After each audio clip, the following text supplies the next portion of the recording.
শুয়োপোকার দাপটে অতিষ্ঠ জনজীবন। প্রতিকার চাইতে চরব্রাহ্মণনগর মাছের পাড়া এলাকায় পথ অবরোধ গ্রামবাসীর।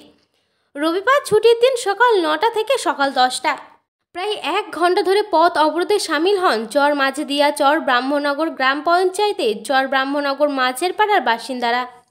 তাদের অভিযোগ, বসতি এলাকায় লাগোয়া বেশ কিছু চাষের জমিতে পাট চাষের ফলে লক্ষ লক্ষ শুয়োপোকার আগমন ঘটছে।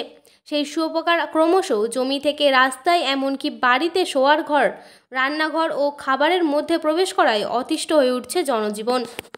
গ্রামবাসীদের অভিযোগ, পাট চাষি থেকে শুরু করে স্থানীয় পঞ্চায়েতে জানানো হলেও কোনো রকম ব্যবস্থা নেওয়া হয়নি। ফলে এক প্রকার বাধ্য হয়ে রাস্তায় বাঁশ ফেলে পথ অবরোধে সামিল হন গ্রামবাসীরা। অবরোধকারীদের দাবি, অবিলম্বে জমি থেকে পাট কেটে শুয়োপোকা নির্মূল করতে হবে। প্রায় 1 ঘন্টা ধরে পথ অবরোধ চলার পর প্রধানের আশ্বাসে অবরোধ তুলে নেন গ্রামবাসীরা। এদিনের অবরোধের বিষয়ে 2 গ্রামবাসী এবং স্থানীয় পঞ্চায়েতের প্রধান স্বপন দেবনাথ কি জানালেন শোনাবো। সৈয়দ আবু জাফরের রিপোর্ট, MBS নিউজ।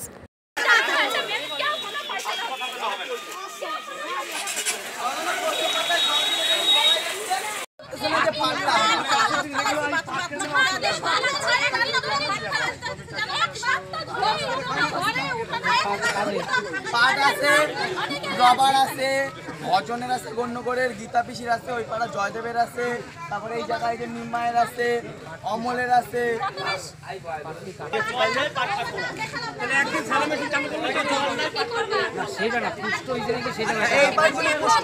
সপ্তাহ ধরে শুয়োপোকার জন্য বাড়িতে থাকা যাচ্ছে না, না ভাত খাওয়া যাচ্ছে না, যে বাচ্চাটা খেয়ে ফেলেছে, পেটে ইনফেকশন হয়ে গেছে। ক বছরের বাচ্চা? 2 বছরের বাচ্চা। আপনারা কি চাইছেন?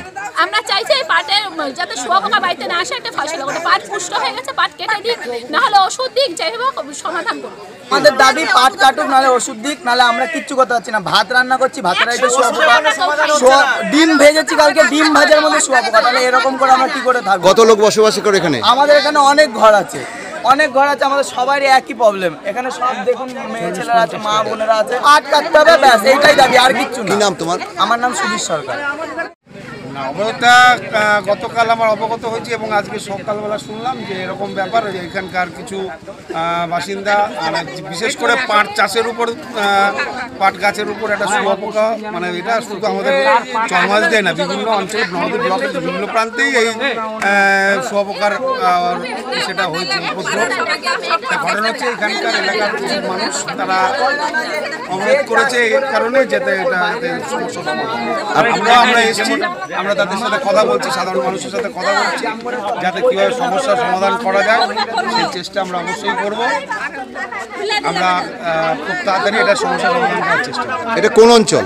এটা চরমাঝদিয়া চরব্রাহ্মণনগর গ্রাম পঞ্চায়েত।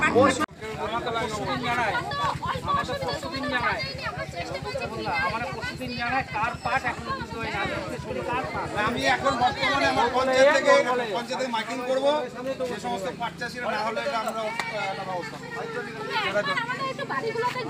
আমরা